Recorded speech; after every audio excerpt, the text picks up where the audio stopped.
안녕하세요. 대한민국의 건강을 책임지는 힐링 테라피 방송 헬로우 닥터 캐스터 한보람입니다.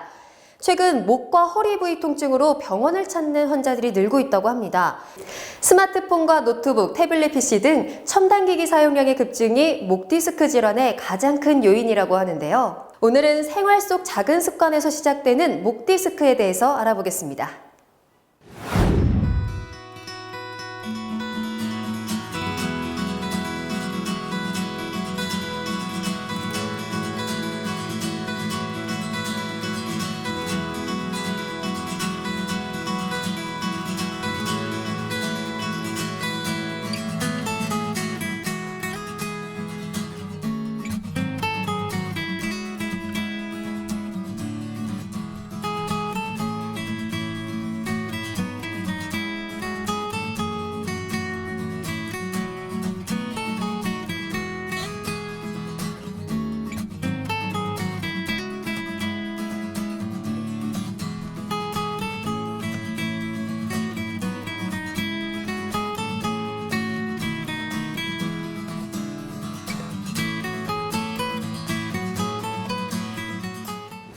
네, 오늘 목 디스크에 대해서 말씀해 주실 서울강한신경외과 김태현 원장님 자리하셨습니다. 원장님 안녕하세요. 안녕하세요. 네, 원장님. 흔히 저희가 통증이 오면 나 이거 디스크 걸린 거 아니야? 하고 의심하시는 분들이 많거든요.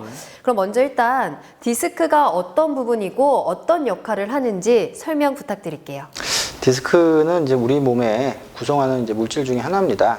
척추뼈를 구성하고 있는 이제 뼈와 뼈 사이에 가운데서 스프링처럼 완충 장치를 해주는 부분을 디스크라고 말을 하는데, 크게 해부학적으로 가운데 젤리처럼 말랑말랑한 부위와 그 다음에 그 젤리처럼 말랑말랑한 부위를 싸고 있는 튼튼한 섬유줄로 된 부위 두 가지로 이제 구성이 되어 있습니다. 그런데 이제 나이를 먹어가면서 젤리처럼 말랑한 부분에 수분이 빠져서 딱딱해지거나 또는 싸고 있는 섬유줄이 오래돼서 틀어지거나 찢어지면서 안에 있는 말랑말랑한 젤리가 튀어나온다 할지 섬유줄 자체가 어떤 튀어나온 이런 식으로 되면서 신경을 자극하게 되는 경우가 생기게 됩니다.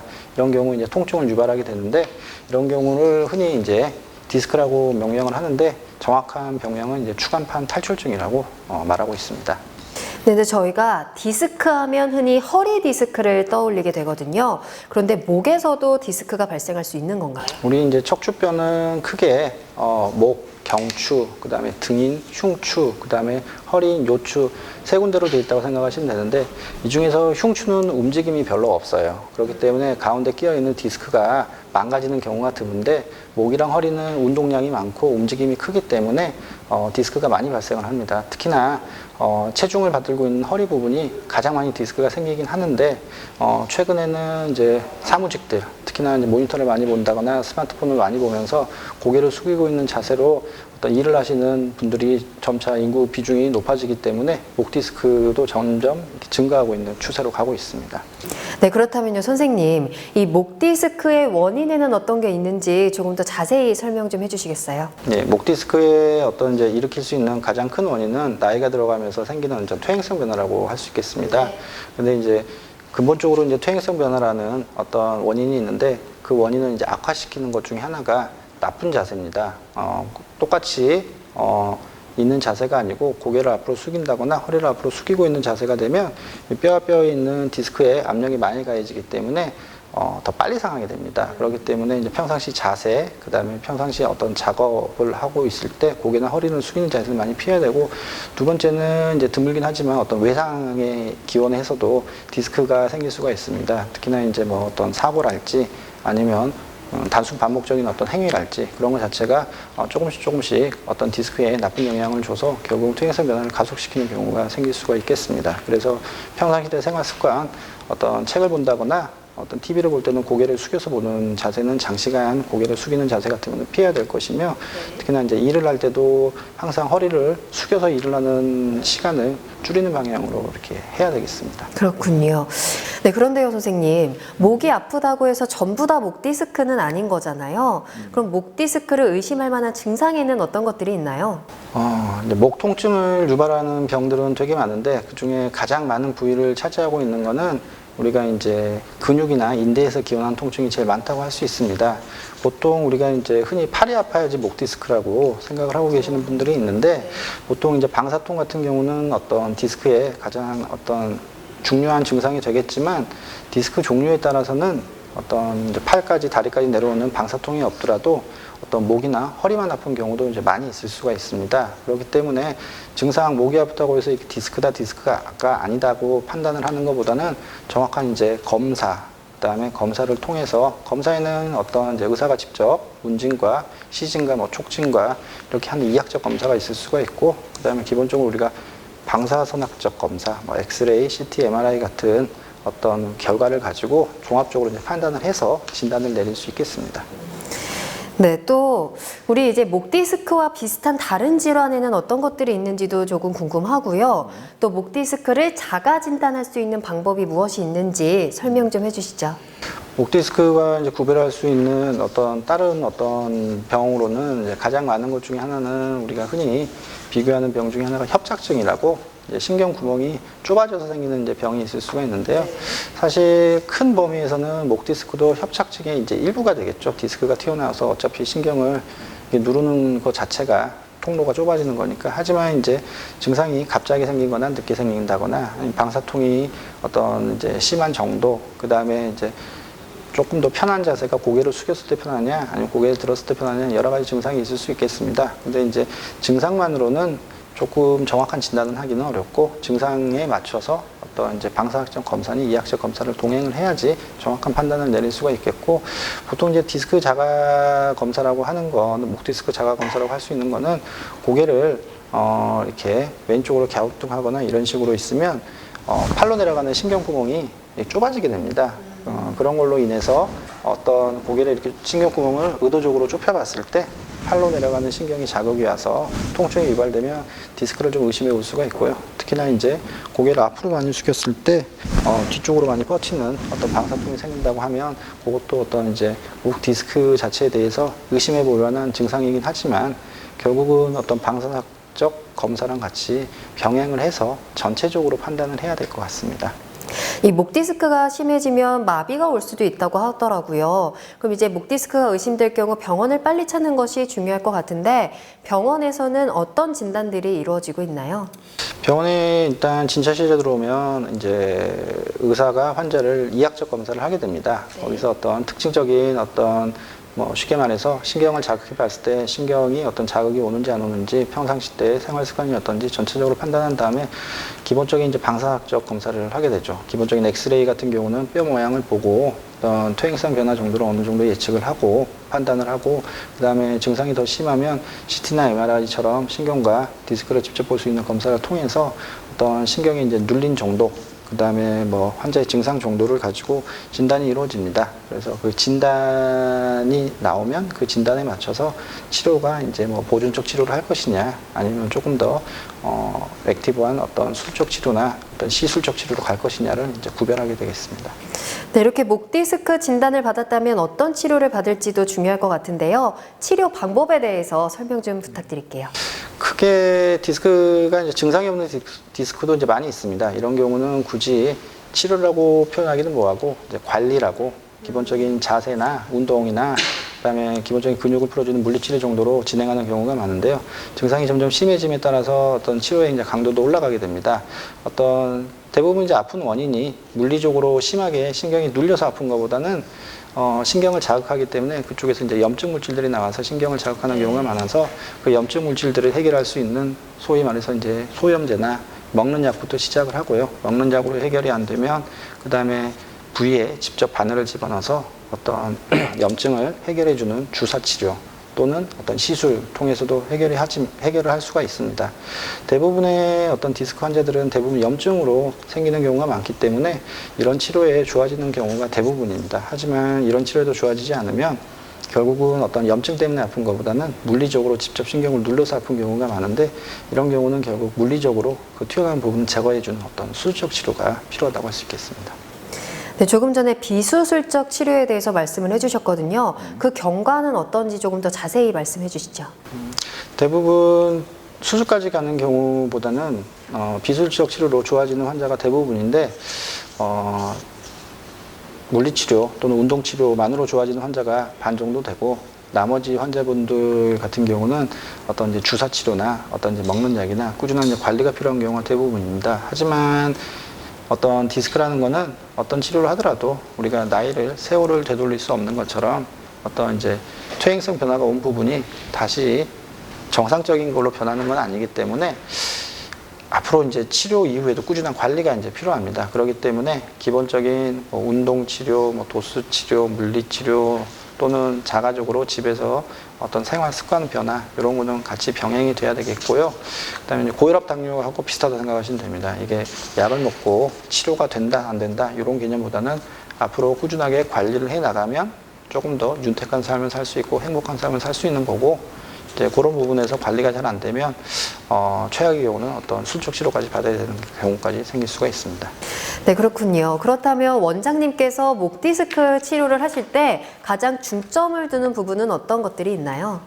치료는 이제 크게 어떤 이제 의사가 하는 치료와 그다음에 환자가 평상시 이제 관리하는 부분으로 이루어졌다고 생각하시면 되는데, 거기서 이제 가장 중요한 치료는 환자가 이제 관리하는 부분인 것 같습니다. 평상시 생활 습관, 자세 같은 걸 이제 신경을 쓰는 게 가장 중요하다고 하는 게, 결국 이제 튀어나오거나 퇴행성 변화가 온 디스크를 되돌릴 수 있는 게 아니고 그 부분에 대해서 다시 증상이 재발하지 않도록 관리를 하는 부분이기 때문에, 특별히 이제 환자분들이 항상 평상시 생활 습관이나 어떤 자세 관리를 갖다가 할 수 있도록 어떤 조언해 드리고 교육을 시켜 드리는 게 가장 이제 중요하고, 그 다음에 이제 급성기 통증이나 어떤 이제 통증의 염증을 가라앉히기 위해서는 이제 의사가 직접 그 부위에 주사를 놓는달지 아니면 약을 처방을 한달지 그런 어떤 이제 의사가 할 수 있는 부분이 있는데, 급성기는 이제 의사가 관리를 하지만 결국 꾸준하게는 환자 스스로 본인이 어떤 이제 고혈압 당뇨 관리하는 것처럼 그렇게 관리하는 경우가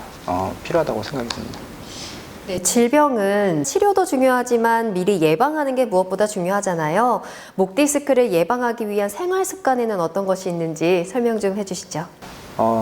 이제 고개를 숙이는 자세를 피해야 됩니다. 특히나 이제 스마트폰 시대가 되니까 고개를 계속 이제 의자에 앉아서나 어디에 앉아서도 고개를 이렇게 숙이게 되는데, 고개를 갖다가 숙이게 되면 디스크의 퇴행을 계속 가속화시키는 거기 때문에 항상 장시간 고개를 숙이는 자세는 피해야 되고, 특히나 또 누워서 TV를 본다거나 누워서 책을 보는 자세도 알게 모르게 고개를 많이 앞으로 숙이는 자세가 되거든요. 그렇기 때문에 이제 그런 자세 같은 것도 피하셔야 되고, 그리고 이제 어떤 자세든지 1시간 이상 있으면 이게 항상 무리가 오기 때문에 저희가 이제 뭐 50분 수업하고 10분 쉬는 시간이 있는 것처럼 1시간에 한 번씩은 이게 스트레칭 같은 건 자주자주 해주시고 이런 게 중요하고, 결국 나이가 들면서 퇴행성 변화가 오는 거는 막을 수는 없지만 그게 조금 덜 오게 하고 늦게 오게 할 수 있는 방법은 이제 환자분들의 평상시 생활 습관 자세라고 생각하시면 되겠습니다. 예. 네, 마지막으로 우리 시청자분들께 당부의 말씀 부탁드립니다. 디스크 자체는 어떤 이제 퇴행성 변화로 기원을 하기 때문에 대부분의 사람들이 디스크 증상이나 디스크라는 말씀을 많이 들어보셨을 텐데, 결국 관리를 잘 하면 잘 막을 수 있을 것 같습니다. 필요한 경우는 어떤 수술까지 가는 경우도 있겠지만, 증상이 생기거나 그러면 전문가와 상의를 하셔가지고 그런 수술적인 치료를 가기 전에 미리 어떤 치료를 받으시고 예방을 할 수 있도록 꾸준하게 관리를 해주시는 게 중요할 것 같습니다. 네, 오늘 목 디스크에 대해서 김태현 원장님과 이야기 나눠봤습니다.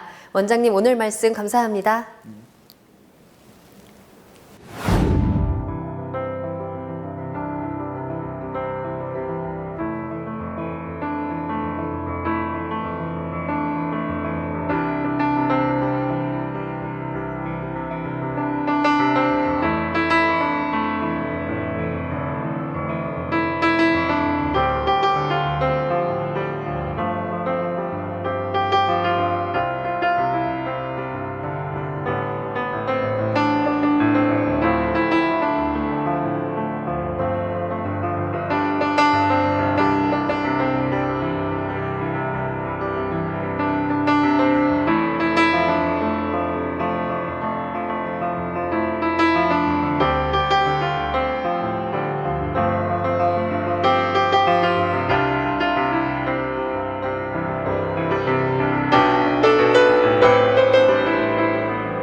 이처럼 목 디스크에 노출될 경우 비교적 오랜 시간 동안 치료를 받아야 하는 것은 물론이고 통증 때문에 일상생활에 지장을 줄 수도 있다고 합니다.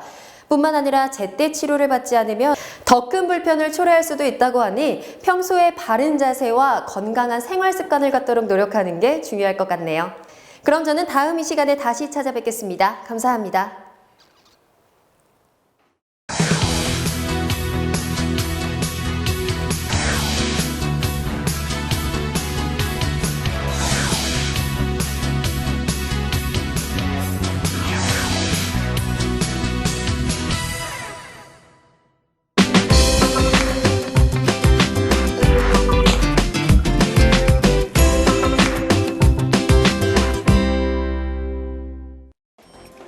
현대인들의 필수품이 돼버린 스마트폰과 컴퓨터.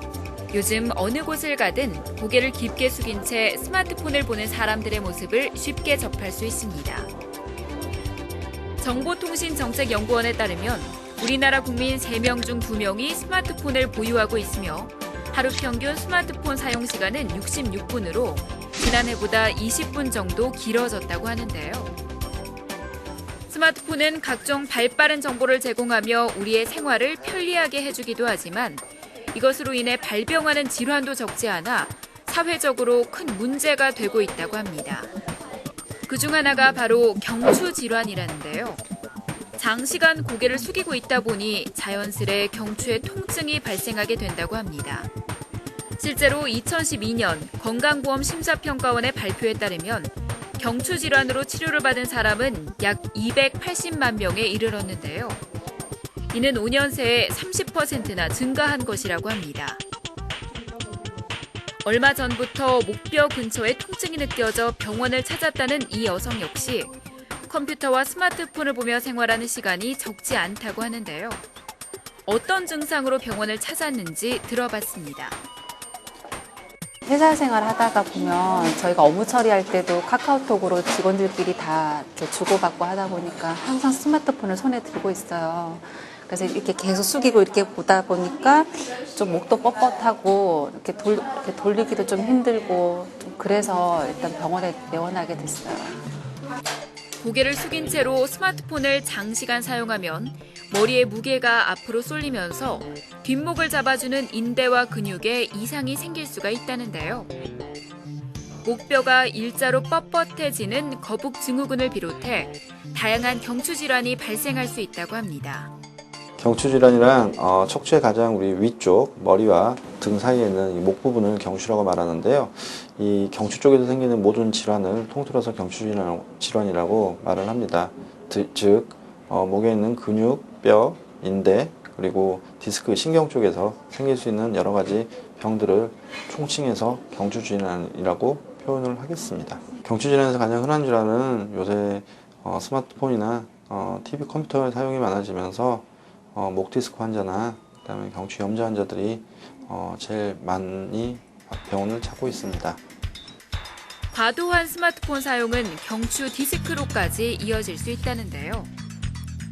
여기서 경추 디스크란 목쪽 척추인 경추와 경추 사이에 있는 추간판 사이로 내부의 수액이 빠져나와서 신경근 또는 척수를 누르는 질환으로 국민건강보험공단의 통계에 따르면 우리나라 20대 남성의 경추 디스크 환자가 연평균 7.7%가 증가하고 여성은 7.6%가 증가한 것으로 나타났습니다. 또한 특별한 원인 없이 나이가 증가하면서 퇴행성 변화를 일으켜 발병할 수도 있다고 하는데요. 그렇다면 경추 디스크를 의심해 볼 수 있는 증상으로는 어떤 것이 있을까요? 목 디스크의 가장 흔한 증상으로는 목 통증 그리고 어깨, 팔로 내려가는 방사통이 있을 수 있겠습니다.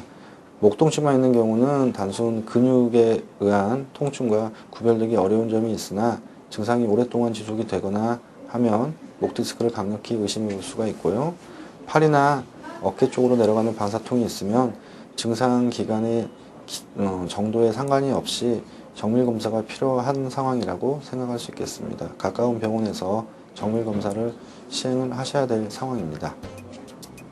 경추 디스크는 초기나 증상이 경미한 경우는 자세 교정과 약물, 운동, 물리치료만으로도 호전될 수 있다는데요. 그러나 이러한 비수술적인 방법으로 6주간 치료한 후에도 증상이 개선이 되지 않으면 수술이 불가피하다고 합니다. 디스크 치료 방법으로는 크게 수술적 치료와 비수술적 치료로 나뉠 수가 있습니다. 비수술적 치료는 우리가 가장 흔하게 접할 수 있는 약물 치료, 물리 치료, 운동 치료 이렇게 할 수가 있고요. 그 다음에 비수술적 치료이면 수술까지는 안 가면서 어떤 시술적인 치료로는 신경성형술, 신경차단술, 그리고 수액성형술을 대표적인 예로 할 수 있겠습니다. 그리고 수술적 치료는 목 디스크에서는 인공 디스크 삽입술이나 그다음에 융합술 정도 크게 두 가지로 말씀을 드릴 수 있겠습니다. 거북목 증후군과 경추 디스크, 그리고 경추 관절염 등 많은 경추 질환들이 발생하는 원인은 갑작스러운 사고나 뼈가 약한 경우를 제외하고는 평소 바르지 않은 자세에서 비롯되는 경우가 많다고 합니다. 그렇다면 다양한 경추 질환이 발생하는 것을 예방하기 위해서는 어떻게 해야 할까요?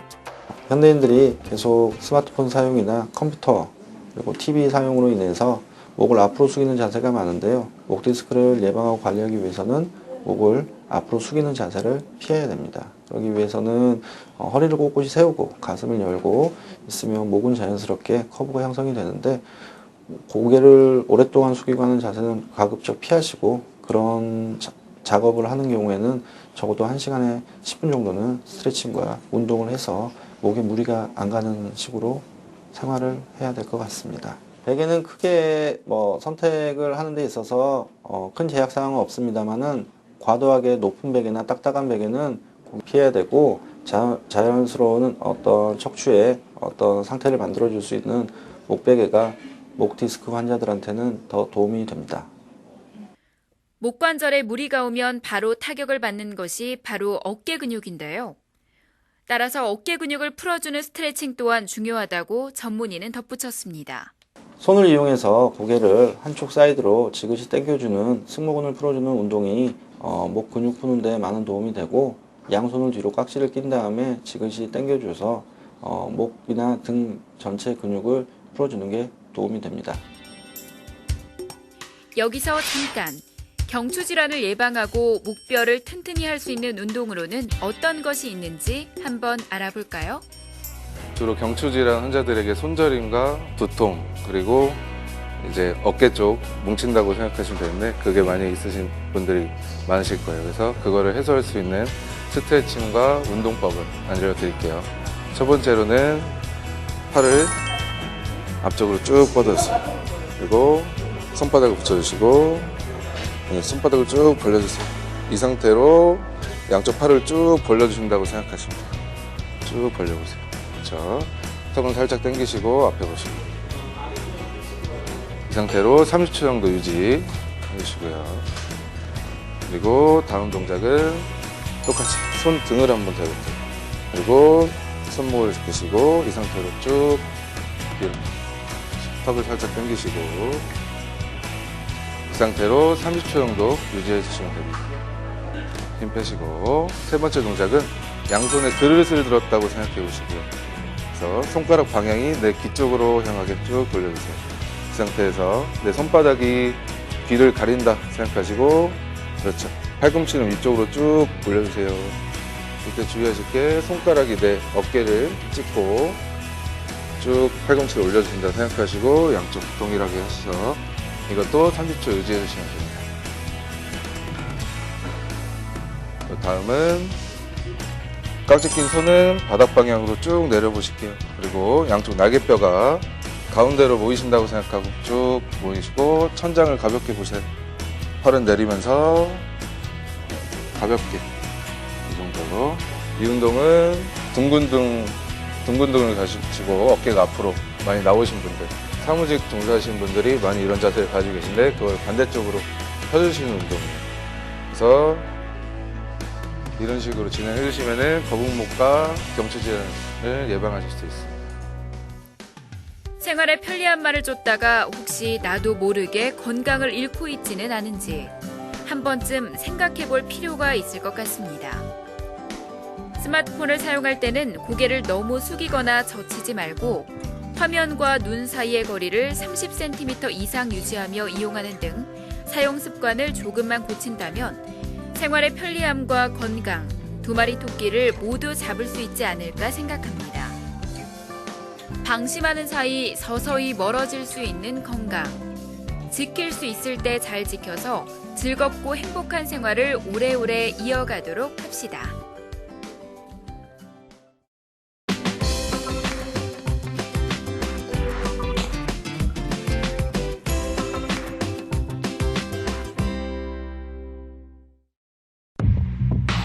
머리뼈부터 골반까지 26개의 뼈로 이어진 우리 몸의 중심인 척추.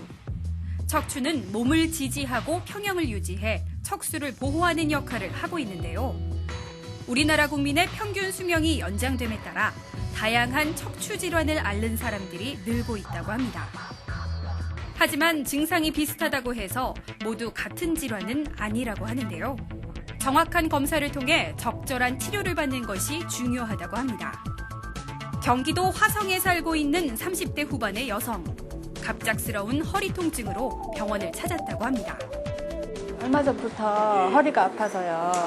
통증이 좀 생기더니 요즘은 점점 더 심해지고 이렇게 앉아있을 땐 더 심하고요. 다리가 저려서 좀 이상이 많이 있는 것 같아서 병원을 찾게 되었습니다. 같은 날 병원을 찾은 40대 초반인 이 여성. 이 여성 역시 허리 통증과 다리 저림 증세로 병원을 찾았다는데요. 요즘에 안 하던 일을 조금 하게 되었는데요. 근데 그걸 앉아서 하는 일이다 보니까 허리를 숙여서 그래서 요즘에 계속 조금 이렇게 허리가 아프더라고요. 그래서 이게 어떤 병인지 궁금해서 병원을 찾게 되었어요. 허리 통증이라는 공통된 증상으로 병원을 찾은 두 환자. 이들은 과연 같은 질환일까요?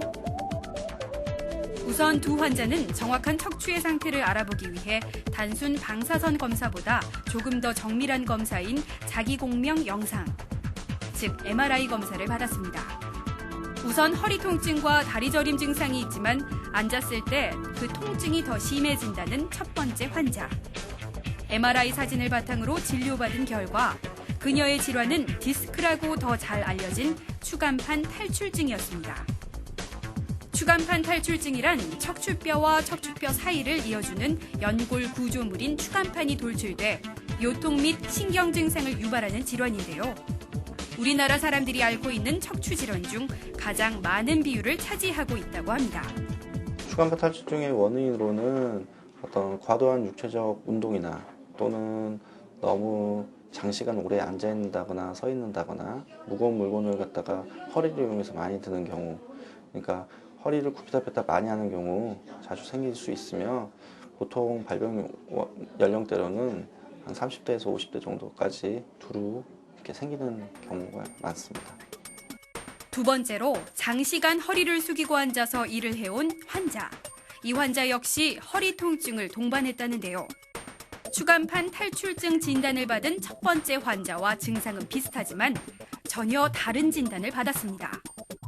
바로 척추관 협착증. 척추관 협착증이란 어떤 원인에 의해 척추 중앙의 척추관, 신경근관 등이 좁아져서 허리의 통증을 유발하거나 다리에 여러 가지 복합적인 신경 증세를 일으키는 질환을 말한다고 합니다. 척추관 협착증은 오랜 시간 동안 서서히 이렇게 척추뼈를 둘러싸고 있는 인대, 디스크, 그다음에 그 뒤에 있는 관절이 두꺼워지면서 생기는 거라서 젊은 연령층에서는 보기가 어렵고 또 50대 이후 고령층에서 아주 서서히 진행하는 경우가 많습니다. 주로 이제 원인 같은 경우는 예전부터 허리를 숙여서 많이 생활을 하시거나 이러면 인대나 뒤에 있는 어떤 관절 그리고 이제 뼈에서 골격 같은 게 형성이 돼서 서서히 진행해서 생기기 때문에 비슷하게 안 좋은 자세로 오랫동안 아주 긴 기간 동안 일을 하신다거나 특히 이제 예전에 농사 짓는다거나 아니면 집안일을 많이 하신 분들한테 발병되고 있습니다. 전혀 다른 형태로 발병하지만 증상이 비슷해 정확한 검사를 하지 않으면 오인하기 쉬운 추간판 탈출증과 척추관 협착증. 하지만 증상을 자세히 살펴보면 두 질환의 구분이 가능하다고 합니다. 증상의 어떤 발병이 서서히 진행되는 경우가 아니고 급성으로 생기면 디스크일 가능성이 많고, 아주 오랜 시간 서서히 생기는 경우는 어떤 협착증 가능성이 많습니다. 그리고 어떤 이학적 검사상 보통 다리를 올렸을 때 다리 쪽으로 심하게 당기거나 그러면 디스크일 증상이 많고, 협착증 같은 경우는 허리를 앞으로 숙이면 많이 증상이 완화되고, 특히나 이제 걸음을 걸을 때 어떤 다리 쪽으로 증상이 생기면 협착증 가능성이 많고요. 디스크 같은 경우는 허리를 앞으로 숙이면 더 증상이 심해지는 경우가 있습니다.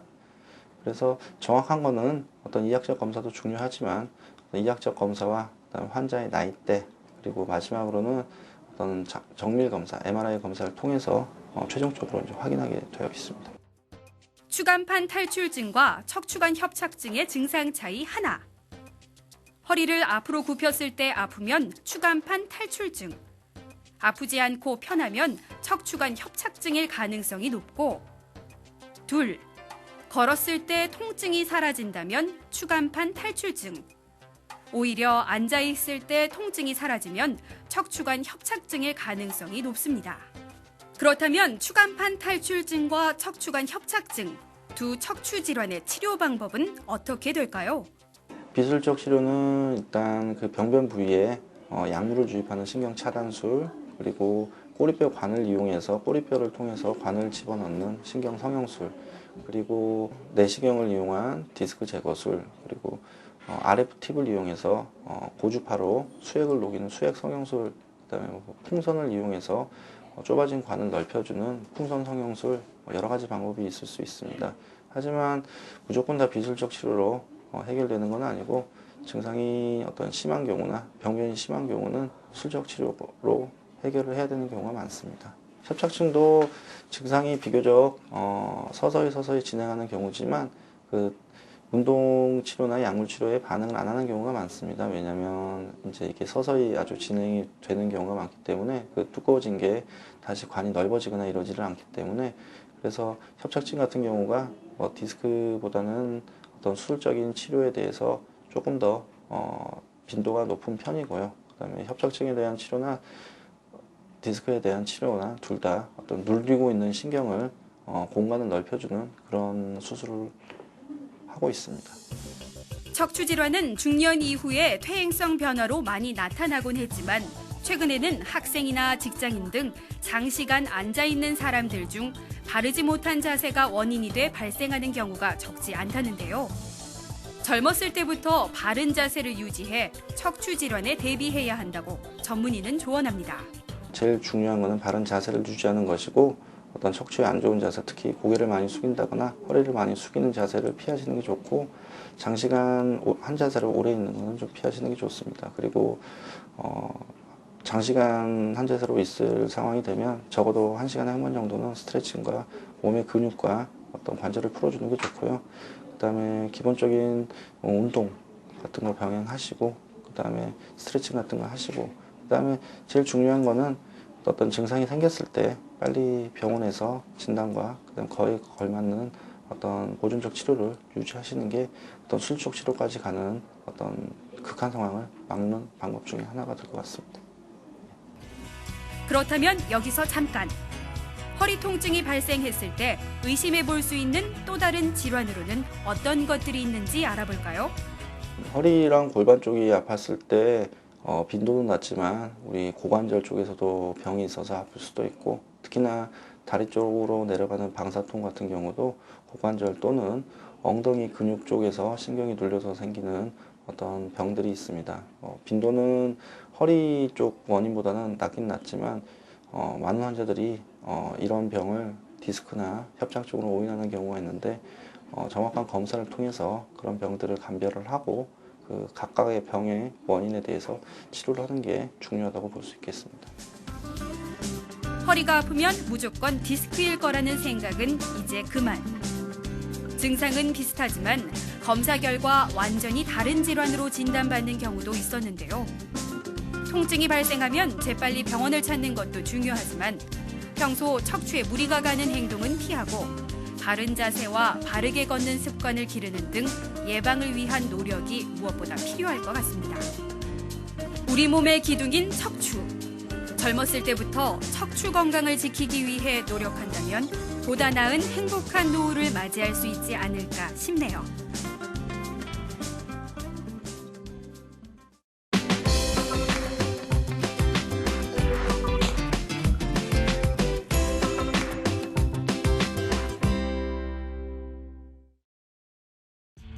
임신과 출산, 그리고 집안일로 인해 약해질 대로 약해진 중년 여성들의 뼈 건강. 신체적 노화와 폐경을 겪으면서 병원을 찾는 여성이 늘고 있다고 합니다. 나이가 먹으면서 허리, 이제 이 무릎, 골다공증 이런 데에 대해서로 막 병원에 이 병원 저 병원 다 가봤지. 되도록이면 스트레스 좀 덜 받으려고 애쓰고 늘 조금 힘들게 하루 보내면 그 다음엔 또 휴식하고. 국민건강보험공단에 따르면 우리나라 50세 이상 여성 10명 중 4명은 골다공증을 앓고 있다는데요. 여기서 골다공증이란 뼈의 밀도가 낮아지면서 뼈에 구멍이 생기는 질환으로 뼈가 약화돼 뼈에 관련된 질환과 골절의 위험성이 높아지게 된다고 합니다.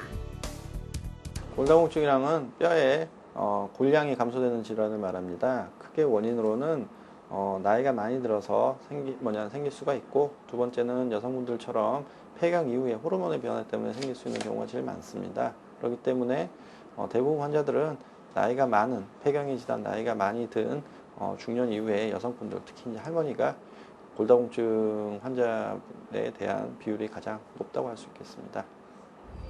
일생 동안 뼈의 양이 가장 많은 시기는 20, 30대며 이후 50세까지는 조금씩 감소한다는데요.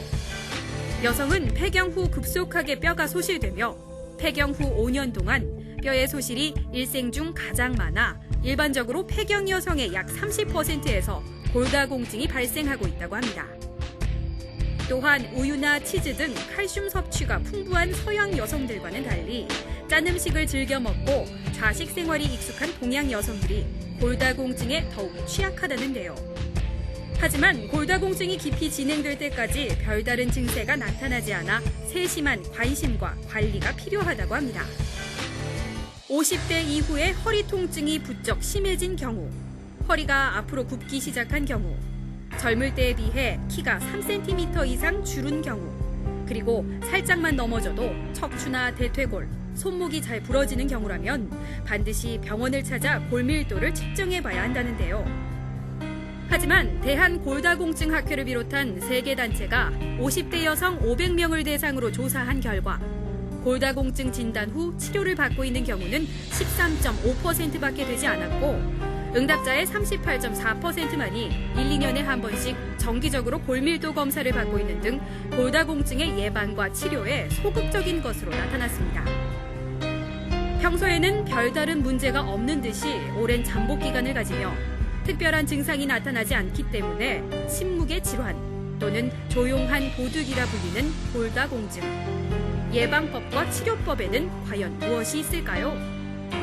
일단은 이제 골의 대사가 많이 떨어지기 때문에 단백질, 그다음에 비타민 D, 칼슘 같은 것을 골고루 잘 섭취해줘야 되고, 과도한 음주나 흡연 같은 경우도 골다공증의 원인이라고 보고되고 있기 때문에 좀 삼가하셔야 되고, 지속적인 운동, 그리고 필요에 따라서는 어떤 치료 약제 같은 걸 계속 복용함으로써 골다공증으로 진행하는 상황을 되도록 늦출 수 있는 게 방법 중에 하나일 것 같습니다. 골다공증의 예방을 위해 과도한 음주와 흡연을 중단하는 것은 물론 칼슘 소실을 부추기는 나트륨 섭취를 적게 하는 것도 하나의 방법이라는데요. 더불어 우리 몸에 필요한 비타민 D를 보충하기 위해 일주일에 2회씩 약 15분 정도 햇볕을 쬐는 것도 골량을 유지하는 데 좋은 방법이라고 전문의는 덧붙였습니다. 충남 서산에 살고 있는 60대 한 여성. 이 여성은 얼마 전 갑자기 바닥에 주저앉게 된 이후로 통증이 줄어들지 않아 병원을 찾았다고 합니다. 허리가 아파가지고 그냥 어떻게 살살 돌아다니는데 계단 올라가다가 어떻게 하다 그냥 주저앉았어요. 주저앉았는데 그냥 오늘 내일 들을라나 하고 그냥 했더니 그냥 갈수록 더 아픈 거예요. 허리 통증을 호소하는 환자의 정확한 상태를 알아보기 위해 엑스레이 촬영을 실시했습니다. 검사 결과를 바탕으로 전문의는 여성에게 평소 척추 통증이 있었는지, 다리가 아팠는지 등을 체크하며 진찰했는데요. 그녀의 진단 결과는 골다공증으로 인한 척추 압박 골절이었습니다. 척추 압박 골절이란 어떤 원인에 의해 눌리는 힘 때문에 척추 앞부분인 전주에 골절이 발생하는 질환이라는데요. 주로 골다공증으로 골밀도가 낮아졌을 때에나 강한 외부의 힘을 받아 발생한다고 합니다. 골다공증으로 인해 골밀도가 낮아진 경우 재채기만으로도 골절이 일어날 수 있으며, 이러한 원인으로 인해 척추 압박 골절이 발생하게 되면 허리 통증과 압통, 그리고 다리가 저리는 등의 증상이 나타날 수 있다는데요. 그렇다면 척추 압박 골절 진단을 받았을 때 치료는 과연 어떻게 해야 할까요? 척추 압박골절에 대한 치료는 첫 번째는 이제 절대 안정을 취해서 하는 경우가 많은데, 예전에는 이런 방법을 많이 택했습니다. 그런데 2차적으로 환자분이 누워만 계시면 폐렴, 욕창 같은 2차적으로 전신 상태를 악화시킬 수 있는 질환이 발생할 수 있는 가능성이 높기 때문에 최근에는 비술적 요법, 척추체 성형술이라고 바늘을 척추체 내로 엑스레이를 보면서 간단하게 집어넣어서 그 바늘을 통해서 골 시멘트를 유입을 하는 척추체 성형술이 있고요. 그 다음에 부서진 정도가 너무 심하고 뒤쪽으로 신경을 누르고 있거나 그러면 그때는 비술적 치료보다는 절개를 해서 감압술 및 뒤에서 나사못으로 고정하는 기부 고정술을 시행할 수 있겠습니다. 척추 압박골절 수술을 받은 경우 이미 뼈 자체가 약해진 상태이기 때문에 조금만 부주의하거나 작은 충격에도 반복적으로 압박골절이 발생할 수 있어 주의해야 한다는데요. 정기적으로 골다공증 검사를 통해 뼈의 골밀도를 체크해야 한다고 합니다. 그렇다면 척추 압박골절을 수술받은 환자가 주의해야 할 것으로는 어떤 것이 있을까요? 골다공증이 심해서 생기는 경우가 많기 때문에 이제는 골다공증 예방약 또는 치료약을 계속 복용을 하셔야 되고, 척추체 성형술을 시행하고 나서도 골 유합이 시행되는 데 2, 3개월 정도가 걸리기 때문에 거기에 대해서 많은 운동량을 좀 줄이시고, 그다음 두 번째는 보조기를 착용해서 2차적인 척추 변형 같은 거를 막아야 되는 치료가 필요할 수 있습니다. 또한 폐경기에 접어들어 에스트로겐 수치가 급격하게 감소하는 중년 여성의 경우 골다공증이 발생할 수 있으므로 미리미리 골밀도를 체크해 골다공증으로 인한 척추 압박골절을 예방하는 것이 중요하겠습니다. 일단은 골다공증이 생기면 2차적으로 여러 가지 문제가 생길 수 있기 때문에 골다공증을 예방할 수 있는 음식을 골고루 섭취하고 중간중간 병원을 찾으셔가지고 골다공증 검사를 하셔야 되겠죠. 60세 이상에는 의료보험이 적용되기 때문에 골다공증을 특별히 골절이 없더라도 골다공증 검사를 하고, 골다공증이 있으면 거기에 대해서 지속적인 관리 및 치료가 필요합니다. 그리고 2차적으로는 운동, 가벼운 조깅이나 그 다음에 집에서 할 수 있는 스트레칭 같은 걸 통해서 뼈와 뼈를 잡고 있는 근육이나 인대를 튼튼하게 만들어서 뼈에 너무 심한 하중이 걸리지 않도록 하는 것도 중요할 것 같습니다. 신체 내에 자리한 뼈의 건강을 위협하는 잠재적인 질환 골다공증. 중년 이후의 여성들은 물론 남성들까지 평소 자신의 뼈 건강을 위해 노력한다면 척추 압박골절과 같은 갑작스런 질환을 피할 수 있을 텐데요. 정기검진을 통해 골다공증의 유무를 파악하고 조기에 치료할 수 있도록 힘쓴다면 건강한 몸과 마음으로 이 가을을 만끽할 수 있지 않을까 싶네요.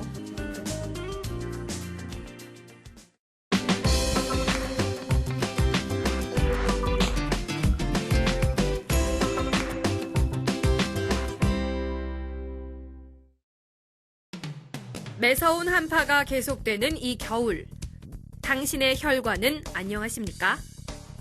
겨울철 최저 기온이 영하 1.5도 이하로 내려갈 경우 혈관 질환 발생률이 증가하며 기온이 큰 폭으로 떨어질 경우 추위에 노출된 몸속 혈관들이 에너지 손실을 줄이기 위해 수축된다는데요.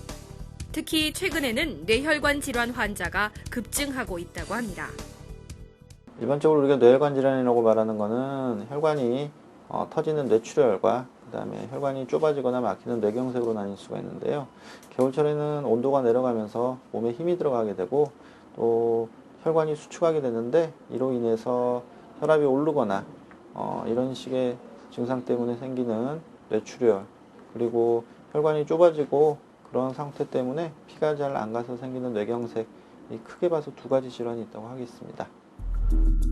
우리나라 사망 원인 2위로 꼽히고 있는 뇌혈관 질환은 보통 뇌졸중이라고 불리며 한방에서는 중풍으로 불리고 있는데요. 뇌졸중은 또다시 뇌경색과 뇌출혈로 구분할 수 있는데요. 높아진 혈압으로 약한 뇌혈관이 터지는 증상을 뇌출혈, 좁아진 뇌혈관이 혈전이나 피떡으로 막히는 증상을 뇌경색이라고 합니다. 통계청에 따르면 뇌졸중으로 인한 사망자는 12월과 1월 평균 2,800명 수준으로 7월과 8월 평균 2,100명인 것에 비해 월등히 많은 수를 기록했는데요.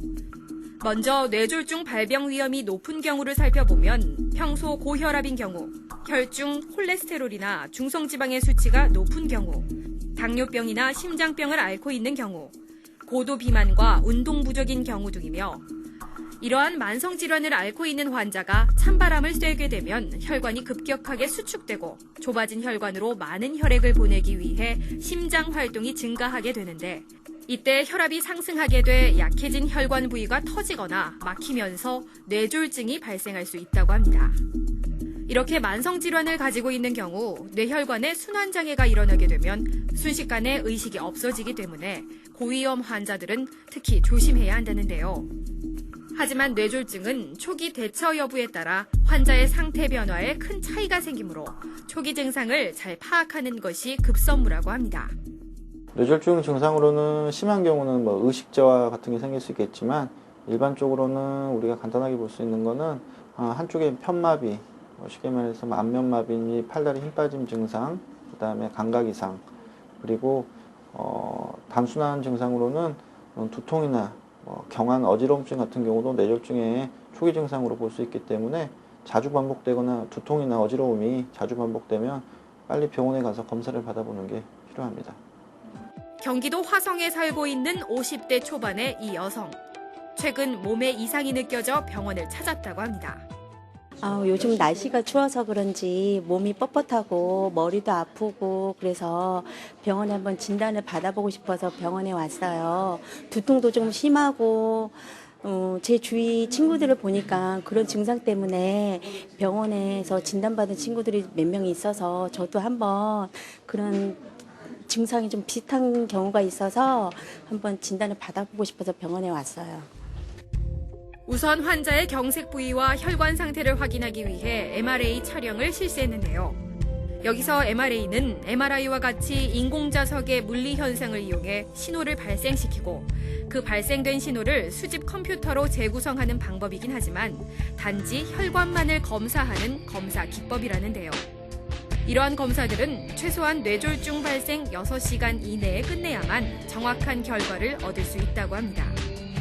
뇌혈관 질환의 증상 및 예후는 증상이 발생한 유형과 위치, 범위에 따라 크게 달라질 수 있다는데요. 치료 방법 역시 상황에 따라 달라지지만 치료를 잘 받기 위해서 선행돼야 할 것은 바로 정확한 진단이라고 합니다. 그렇다면 뇌졸중 진단을 받았을 경우 그 치료는 과연 어떻게 해야 할까요? 뇌졸중 치료 방법은 크게 이제 진단이 먼저 상행이 돼야 되기 때문에 진단을 내린 후에 뇌출혈이면 어떤 출혈, 피가 터진 거기 때문에 핏덩어리를 갖다가 없애는 수술이 필요할 수도 있고 출혈량이 적으면 일단 피를 말리고 그다음에 피를 응고시키는 어떤 치료 그리고 재출혈을 막기 위한 어떤 혈압 조절 같은 치료가 필요할 수 있습니다. 뇌경색 같은 경우는 혈관이 막히거나 좁아진 부분에 피가 잘 통하게 하기 위해서 어떤 순환 촉진제, 쉽게 말해서 피를 묽게 만드는 약물 투여나 또는 좁아진 부분을 직접적으로 넓혀주는 스텐트 시술 그리고 우회하는 바이패스하는 수술 같은 경우도 있을 수 있겠습니다. 뇌혈관 질환이 발병한 경우 최대한 빨리 뇌세포 재생에 집중해야 하기 때문에 발생 후 3시간 이내에는 병원에 도착할 수 있도록 해야 한다는데요. 이는 치료 후 발생할 수 있는 심각한 후유증 때문이라고 합니다. 뇌졸중 후유증으로는 인지기능 장애, 운동기능 장애, 언어기능 장애, 균형 감각 장애 등 뇌혈관 질환이 발병하는 위치에 따라 달라질 수 있다는데요. 발병 후 발생한 후유증은 쉽게 치료되지 않기 때문에 무엇보다 발병 원인을 줄이는 등 예방에 힘써야 한다고 합니다. 뇌혈관 질환의 예방 방법은 일단은 자기의 지병을 관리하는 게 제일 중요합니다. 지병이라고 하는 거는 뭐 고지혈증, 고혈압 이런 상태를 충분한 약물 복용을 통해서 일정하게 관리하는 게 중요하고요. 이런 게 이제 관리가 잘 안 됐을 때 2차적으로 어떤 출혈이나 경색이 생길 수 있기 때문에 고혈압 관리, 고지혈증 관리, 당뇨 관리, 전신적인 몸 상태를 유지하는 게 좋고, 두 번째는 어떤 외부 환경에도 많은 영향을 받을 수 있기 때문에 너무 온도 차이가 심하다거나 더운 날에 땀을 많이 흘린다거나 이런 식의 어떤 극도의 어떤 안 좋은 상황을 피하시고, 세 번째는 이제 골고루 영양 섭취를 하시고, 그다음에 식이 조절이 중요하겠죠. 짠 거 피하시고, 그다음에 적절한 운동 열심히 하시고. 고혈압 환자들은 혈압이 올라가면 지방 분해가 잘 되지 않아 신체 활동이 줄기 때문에 에너지 소모가 잘 되지 않는 경우가 많다는데요. 고혈압을 앓고 있는 경우 규칙적인 운동과 음식 조절은 반드시 필요하다고 합니다. 고혈압의 관리를 위해서는 혈압약을 꾸준하게 잘 복용을 하시고, 두 번째는 식이요법, 나트륨 섭취를 제한을 하고, 그다음에 땀을 너무 많이 흘린다거나 하는 것은 좀 피하시고, 세 번째는 적절한 운동을 통해서 심장 기능을 강화시키는 게 필요할 것 같습니다.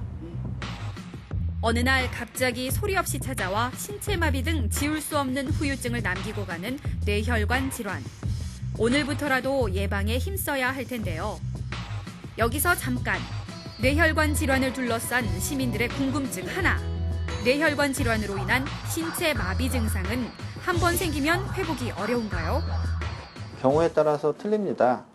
마비 증상은 충분한 재활 치료를 통해서 정상과 가깝게 회복되는 경우도 있고, 안 돌아오는 경우도 있는데, 그렇게 이제 결정되는 거는 뇌혈관 자체에 뇌 어느 부분에서 생겼는지, 그리고 정도가 어떤지가 제일 중요한데요.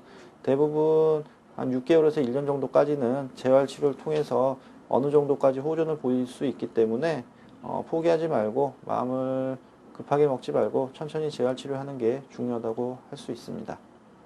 궁금증 둘. 아이나 젊은 사람은 뇌혈관 질환을 걱정할 필요가 전혀 없는 건가요?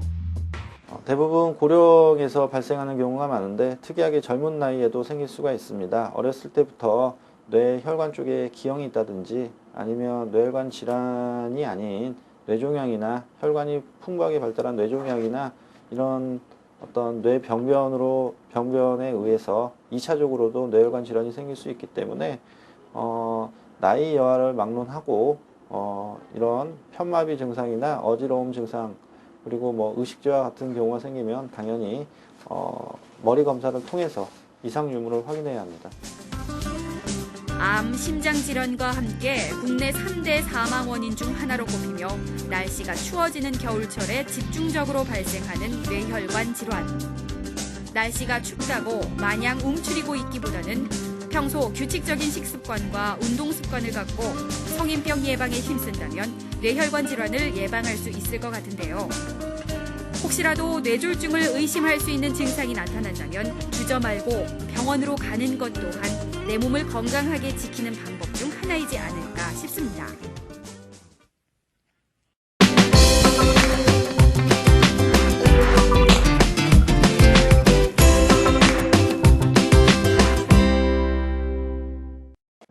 온 가족이 한데 모여 서로의 안부를 묻고 음식을 먹으며 함께 즐기는 명절. 하지만 길고 긴 명절을 보내고 온몸 이곳저곳에 통증을 호소하며 병원을 찾는 여성들이 늘고 있다고 합니다. 저희는 이제 시골이 멀다 보니까 교통편도 멀어서 가는 것도 힘든데 시골에 가면은 가자마자 또 전도 해야 되고 설거지도 해야 되고 통증이 있어요. 그래서 매번 명절만 끝나고 나면 이게 반복되는 것 같아요. 아무래도 식사 준비하다 보면 초반서부터 이제 끝날 때까지 주방에서 나오는 시간이 없고 계속 서서 일을 하다 보니까 손목이나 허리 부분이 많이 아프고요. 그리고 명절 끝나고 나면은 몸살 그런 게 같이 오기 때문에 명절 생각하면 즐거운 마음도 있지만 많이 피곤하고 좀 괴로운 면도 있는 것 같아요. 네. 이들의 증상을 일컬어 일명 명절 증후군이라 부르는데요. 명절 증후군은 말 그대로 명절 전후 주부들이 겪는 정신적, 신체적 스트레스로 이로 인해 몸 곳곳에 통증이 발생할 수 있다고 합니다.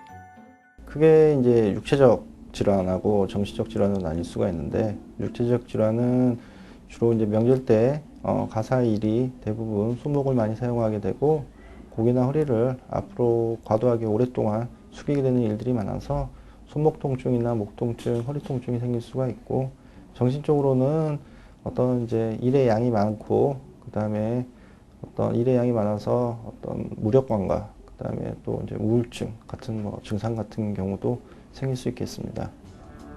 한 여론조사 전문 업체가 일반인 1,000명을 대상으로 조사한 결과에 따르면 우리나라 사람들이 많이 겪는 명절 증후군에는 소화불량과 배탈, 허리 통증, 두통, 어깨 통증, 손목 통증 등이 있었는데요. 응답자 대부분이 명절 증후군을 겪은 적이 있다라고 대답한 것으로 보아 명절 증후군은 이제 며느리들만의 증후군이 아닌 현대인들의 증후군으로 점차 확대돼 가고 있는 듯 보입니다. 명절 증후군에 시달리는 현대인을 위한 처방 하나, 목 주변 근육통. 컴퓨터나 스마트폰 등 전자기기의 사용이 생활화되면서 목과 주변 근육에 대한 다양한 질환을 자연스레 갖게 되는 현대인들. 이 상태에서 안 좋은 자세로 오랜 시간 보낸다면 상태는 더욱 악화될 수 있는데요. 이에 따라 명절을 보낸 많은 여성들이 목 주변 근육통을 호소하고 있습니다. 목 주변 근육통이 발생하는 원인으로는 어떤 이제 자세에 대한 원인이 제일 많습니다. 그래서 일을 하시다 보면 결국 고개를 많이 오랫동안 숙여야 되는데, 그렇게 되면 목을 지탱해주고 있는 뒷목을 잡고 있는 근육들이 긴장을 하게 돼서 통증이 지속적으로 생기고, 그게 좀 심해지면 양측 어깨, 등까지 통증이 생기는 경우가 많습니다. 그리고 이제 기저질환이 또 있는 경우에는 오랫동안 안 좋은 자세로 있다 보면 기저질환이 악화가 되는 바람에 어떤 이제 목 통증과 어깨 통증뿐만 아니고 심지어는 팔이나 손까지도 방사통이 생길 수 있는 경우도 있습니다. 목은 우리 신체에서 움직임이 많은 부분으로 여러 종류의 근육이 존재하는데요. 이러한 근육들은 머리를 지지하고 움직이게 할 뿐 아니라 보행이나 자세 유지에도 큰 역할을 하게 되므로 반드시 빠른 치료가 필요합니다. 근육통에 대한 치료는 휴식이 제일 좋은 방법이고요. 근육에 대한 어떤 이완을 도와주기 위해서 약물치료, 근이완제나 소염제 같은 치료, 그다음에 필요하면 물리치료, 찜질 치료 같은 걸 진행을 하는데, 그런 치료도 이제 효과가 없다거나 아니면 더 악화가 된다거나 하면 이건 단순히 이제 근육에 대한 문제로만 보는 게 아니고 본인이 가지고 있는 기저질환에 대한 어떤 판단과, 그러니까 검사를 통해서 기저질환 유무를 판단을 하고 기저질환의 어떤 정도에 따라서 다른 치료, 쉽게 말해서 주사치료니 시술이니 최악의 경우는 수술이니 하는 어떤 치료까지도 들어가야 됩니다. 그러나 처음부터 수술을 한다거나 이런 게 아니고 결국 단순 근육통에 대한 치료는 휴식부터 시작을 하는 겁니다. 쉬어보고 증상이 계속 지속이 되거나 그러면 하나씩 차근차근 검사를 통해서 어떤 통증의 원인을 밝혀내는 것이 중요합니다. 명절 증후군에 시달리는 현대인을 위한 처방 둘, 허리 통증. 허리 통증은 우리나라 성인 80%가 한 번쯤은 통증 경험이 있을 정도로 현대인의 고질병이 됐는데요. 매년 명절 직후 통증이 악화돼 병원을 찾는 사람들이 늘고 있다고 합니다. 허리 통증도 목하고 비슷하게 앞으로 이렇게 숙이는 자세에서 많이 발생을 하게 됩니다. 그래서 장시간 쪼그려가지고 가사 일을 하신다거나 무거운 물건을 허리를 숙여서 많이 들었다 놨다 하다 보면 결국 허리 통증이 생기는데요. 허리 통증도 단순 근육통뿐만 아니고 본인이 가지고 있는 기저 질환이 악화가 되는 경우가 있으므로 충분한 휴식 후에도 계속 통증이 지속되거나 하면 병원에 오셔가지고 어떤 기저질환의 유무, 기저질환의 정도를 판단하시는 게 좋을 것 같고, 단순 근육통에 대한 치료는 휴식 및 어떤 약물치료, 물리치료 정도로 해결되는 경우가 많습니다. 그런 치료에도 효과가 없으면 어떤 기저질환 유무를 확인하기 위해서 검사가 필요합니다. 걸을 때 몸을 받쳐주는 역할을 하는 우리 몸의 중심 허리. 조금만 삐끗해도 보행이 힘들어질 수 있는데요. MRI 및 CT 촬영을 통해 통증 유발점을 찾고 치료 방법을 적절히 사용해야 한다고 전문의는 조언했습니다. 명절 증후군에 시달리는 현대인을 위한 처방 셋, 손목저림. 가족들의 음식을 손수 마련하고 뒤처리까지 감당하는 여성들에게 특히 많이 발생하는 이 증상은 손과 손목을 많이 사용했을 때 발생할 수 있는데요. 보통 손목 신경이 눌리는 이 질환을 수근관 증후군이라 하며, 이를 방치하면 손가락이 저리고 감각이 떨어지면서 심한 경우 손을 움직이기가 불편해지는 증상을 보이기도 합니다. 여기에서 수근관이란 손목 앞쪽에 뼈와 인대로 구성된 작은 통로를 말하는데요. 이곳으로 9개의 힘줄과 하나의 신경이 지나가는데, 이 통로가 좁아지게 되면 손바닥과 손가락에 이상 증상이 나타나며 평생 이 질환에 걸릴 확률은 약 50% 이상으로 알려져 있습니다. 수근관 증후군의 원인으로는 어떤 손목을 이제 과도하게 사용하시다 보면 손목을 싸고 있는 어떤 인대가 두꺼워지게 됩니다. 그 두꺼워진 인대가 결국은 손바닥 쪽으로 내려가는 어떤 신경, 혈관을 누르게 되는데, 특히 정중신경을 자극하게 되면 손바닥 어떤 저림이나 심지어는 이제 손의 엄지손가락 쪽에 근육까지 위축까지 오는 경우를 발생시킬 수 있습니다. 경기도 화성에 살고 있는 한 여성. 일주일 전 설을 쇠고 난 직후부터 손목이 시큰거리고 저려 병원을 찾았습니다. 명절에 좀더 5시간 붙이고 설거지도 2시간 동안 하고 식구들 식사 차려내느라 한 3일 정도 허리를 계속 굽힌 채로 일을 했었거든요. 그랬더니 허리가 너무 아프고 손목이 막 저려오더라고요. 주변에 저와 증상이 비슷한 사람들이 많아요.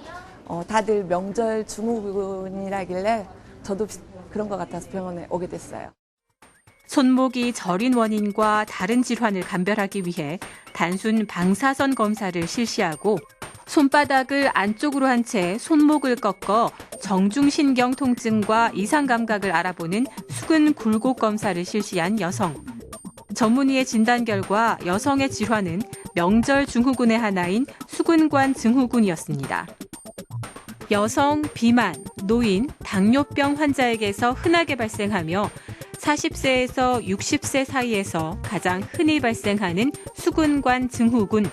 그 치료 방법은 과연 무엇일까요?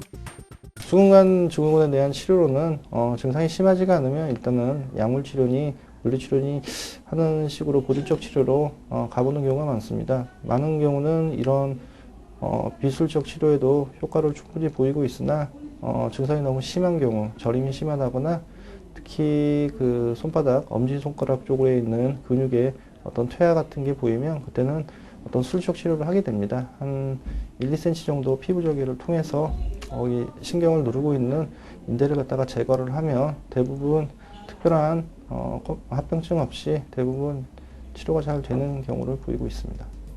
명절이면 더더욱 힘들어하는 현대인들을 위해 건강을 지키기 위한 방법은 무엇이 있는지 전문의에게 조언을 들어봤습니다. 증상이 좀 심하면 어떤 이제 가사노동에서 조금 해방이 돼서 쉬시는 게 중요하고요. 충분한 휴식 후에도 어떤 증상이 계속 남아 있으면 단순 근육통이 아니고 기저질환의 어떤 유무를 확인하고, 기저질환이 있으면 기저질환의 어떤 정도를 확인하기 위해서 병원에 내원하셔가지고 정밀적인 검사를 받아보는 게 필요합니다. 일단은 제일 중요한 거는 근육통에 대한 치료는 충분한 휴식이기 때문에 명절이 지나고 나서 이제 일이 많이 없으면 좀 충분한 휴식을 먼저 취해 보시고, 그래도 증상이 지속되면 병원에 내원하셔가지고 이제 어떤 통증의 원인을 찾아보는 게 필요합니다. 기쁨만 나누기에도 부족한 우리의 명절. 하지만 많은 이들이 명절 증후군이라는 이름으로 명절 후유증을 앓고 있습니다. 전문의의 조언처럼 충분한 휴식을 취하고 통증을 적절하게 치료해 명절 증후군을 슬기롭게 극복하는 여러분이 되시길 바랍니다.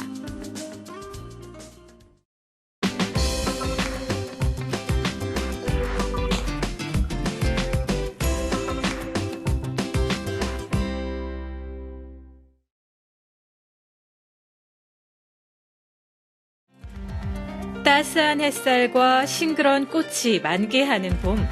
이럴 때면 많은 사람들이 야외 활동에 나서게 됩니다. 겨우내 즐기지 못했던 여러 가지 스포츠 활동을 시작하는 시기도 바로 봄인데요. 하지만 축구와 야구, 골프 등의 야외 스포츠를 즐기다 부상을 당하는 경우가 적지 않다고 합니다. 특히 봄에는 척추가 피로를 느끼게 되면서 목과 허리 통증이 많이 발생한다는데요. 주로 운동 중 발생하는 사고로 인한 환자가 많다고 합니다. 매 주말이면 사회인 야구동호회에서 야구를 즐긴다는 강창훈 씨.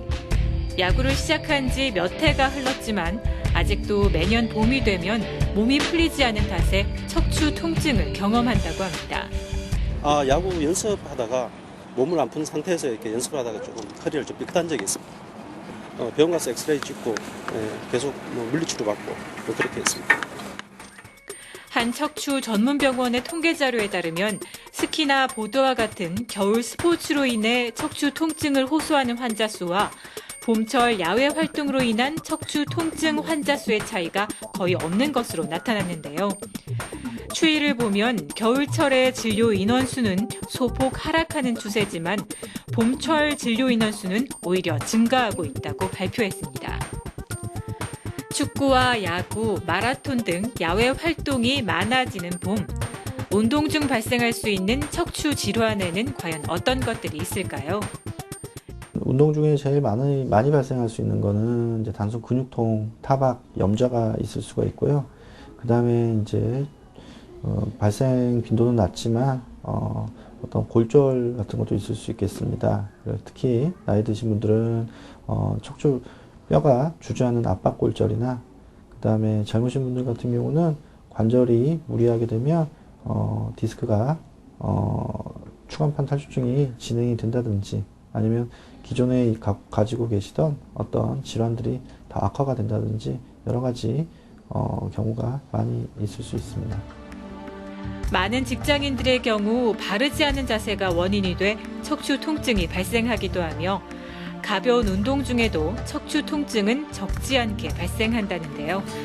그중 우리나라 국민이 작년 한 해 가장 많이 입원한 척추 질환으로 꼽힌 이것. 그 이름도 친근한 허리 디스크입니다. 건강보험심사평가원의 자료에 따르면 지난해 기록된 입원 환자 가운데 허리 디스크 진단으로 입원한 환자는 27만 9천여 명으로 가장 많았는데요. 이는 2013년 대비 약 17.9%가 늘어난 것으로 나타났습니다. 그렇다면 허리 디스크가 발생하는 원인은 과연 무엇일까요?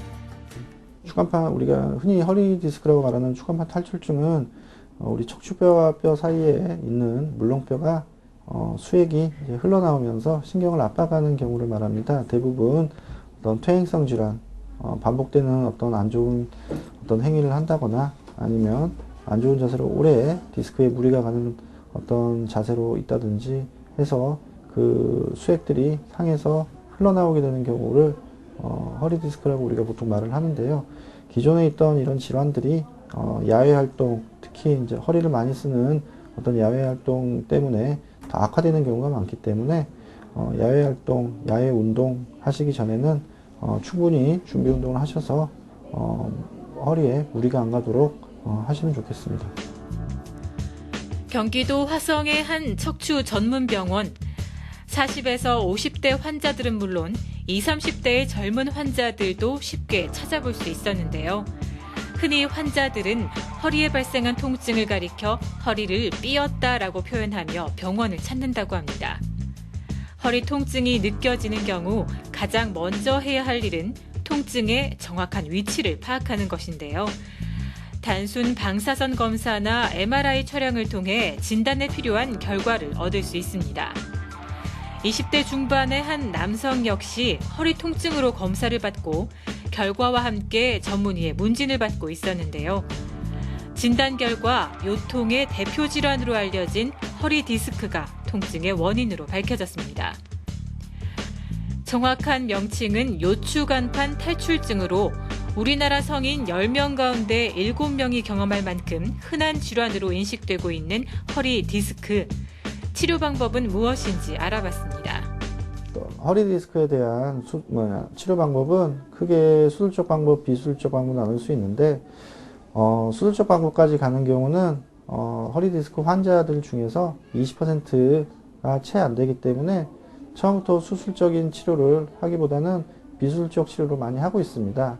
비수술적 치료는 우리가 병원에 가면 초반에 접할 수 있는 약물치료, 물리치료, 운동치료 여러 가지가 있는데 그런 치료에도 효과가 없을 때는 수술로 가기 전에 어떤 시술이라 그래가지고 우리가 관과 약물과 어떤 바늘을 사용해서 허리 병변에 직접 약을 갖다가 뿌려준다거나 아니면 수액을 갖다가 탈출된 부분을 어떤 제거를 한다거나 하는 경우도 많이 있습니다. 그러나 이런 비수술적 방법으로도 어떤 해결이 안 되는 경우는 수술적 치료까지 필요한 경우가 있긴 있는데 확률은 그렇게 많지는 않습니다.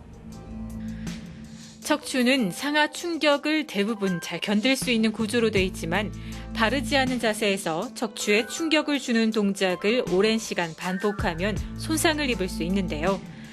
최근 바르지 않은 자세로 스마트폰과 컴퓨터를 장시간 이용하는 젊은 층과 허리를 굽혀 오랜 시간 집안일을 하는 주부들에게도 허리 디스크가 증가하고 있습니다. 이 때문에 평소 허리 부상을 예방하는 습관을 가질 필요가 있다고 전문의는 조언했습니다.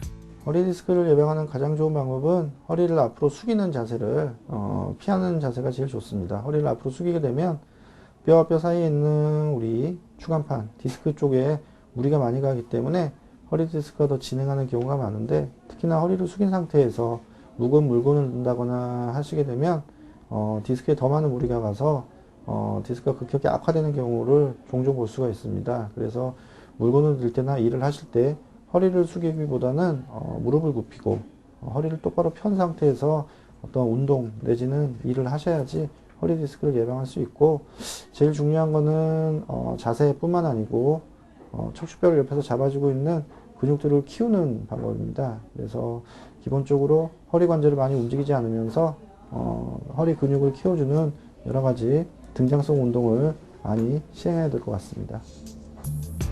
등장성 운동이란 근육의 길이가 변화하면서 수축해 힘을 발생하는 운동으로 대표적으로는 스쿼트를 꼽을 수 있는데요. 스쿼트란 무릎과 바닥 사이가 수평이 될 때까지 앉았다 섰다 하는 동작으로 시선은 정면을 바라보고 가슴은 활짝 펴서 허리가 숙여지지 않도록 하는 것이 중요하다고 합니다. 특히 야외 활동이나 스포츠를 즐기기 전 충분한 준비 운동은 필수라고 전문의는 덧붙였는데요. 통증이 발생했다가 나아졌다고 해서 치료를 받지 않고 그대로 두면 증세가 점점 심해져 어느 날 갑자기 마비 증상을 일으키거나 큰 통증이 찾아올 수 있으니 반드시 검사받을 것을 조언했습니다. 그렇다면 여기서 잠깐 운동 중 척추 통증이 발생했을 때 무조건 디스크를 의심해야 할까요? 보통 허리 통증이 생기면 다들 디스크라고 말씀을 하시는 경우가 있는데 이거는 정확한 진단이 되지 않은 상태에서 디스크로 오인을 했다가는 어떤 시간과 경제적 어떤 손실을 초래할 수 있기 때문에 정확한 진단이 필요하다고 할 수 있겠습니다. 일단 허리 통증의 가장 많은 원인은 근육통이라고 생각하시면 되겠고요. 허리 통증뿐만 아니고 나올 수 있는 다리 쪽으로 내려가는 방사통 여부, 그다음에 통증의 기간, 그다음에 어떤 특별한 자세에서 더 악화되는지 좋아지는지를 종합적으로 판단을 하고 가장 확실하게 이제 정밀 검사를 통해서 디스크가 빠져나온 부분을 확인하는 경우만 디스크로 진단이 되는 거지 그냥 일반적인 우리가 허리가 아프다고 해서 무조건 디스크로 이제 오인을 하는 경우는 어떤 치료에 더 안 좋은 결과를 초래할 수 있기 때문에 증상이 너무 오래가거나 심하시면 빨리 병원으로 와서 어떤 전문가 상의를 하시는 게 가장 좋을 것 같습니다. 성별과 나이를 떠나 누구나 주의해야 할 척추 통증. 평소 바른 자세와 꾸준한 운동을 통해 척추의 유연성을 기르는 것이 무엇보다 중요한데요. 만물이 소생하는 이 계절을 건강한 생활 습관과 함께 만끽하는 여러분이 되시길 바랍니다.